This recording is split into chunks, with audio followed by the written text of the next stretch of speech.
கர்த்தருடைய பரிசுத்த நாமத்துக்கு மகிமை உண்டாவதாக. இன்று நாம் தியானத்துக்கு எடுத்துக்கொள்ள இருக்கிறதான வேத வசனம் மத்தேயு எழுதின சுவிசேஷம் 5ஆம் அதிகாரம் 16ஆம் வசனம். மனுஷர் உங்கள் நற்கிரியைகளை கண்டு. ஆமேன்.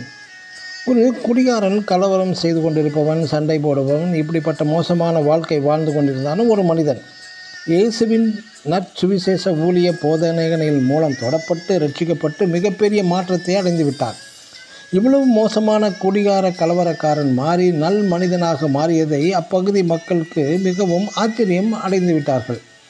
ஆயினும் அப்பகுதி வாழ் மக்கள் யாவரும் இவரைப் போலவே இயேசுவை ஏற்றுக்கொள்ளவில்லை, மாறவும் இல்லை.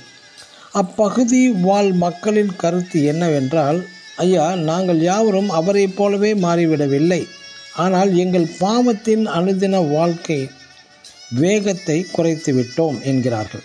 பிரியமானவர்களே, ஆற்றின் நீர் கரை புரண்டு ஓடும்போது பாறைகளும் மரங்களும் ஆற்றின் வேகத்தை தடுத்துவிட முடியாது.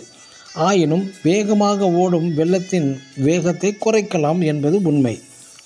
அதுபோல ஒரு கிறிஸ்தவை ஏற்றுக்கொண்டதான மனிதன் வாழ்க்கையை தரத்தை கண்டு நம்மை போல அனைவரும் மாறிவிடுவார்கள் என்பது அல்ல. ஆயினும் இந்த குடிகாரன் மாறிவிட்டான் என்பதால் அந்த பகுதி வாழ் மக்கள் சிலரிடம் சில மாற்றங்களை உண்டாக்குகிறது. ஆனால் கிறிஸ்துவை ஏற்றுக்கொண்ட இம்மனிதன் உண்மையான தேவன் விரும்புகிற பரிசுத்த வாழ்க்கையில் முன்னேறி செல்லும்போது மட்டுமே இவனை கண்டவர்கள் யாவரும் தங்கள் மனதில் சற்று சிந்திப்பார்கள், மாற்றத்தையும் கண்டடைவார்கள்.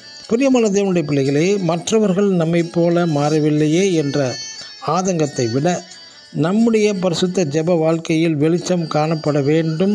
நம்மை தேவன் பலர் நடுவில் அடையாளங்களாகவும் மாதிரிகளாகவும் வைத்திருக்கின்றார் என்ற ஒரு உயர்ந்த சிந்தையோடு வாழ வேண்டும்.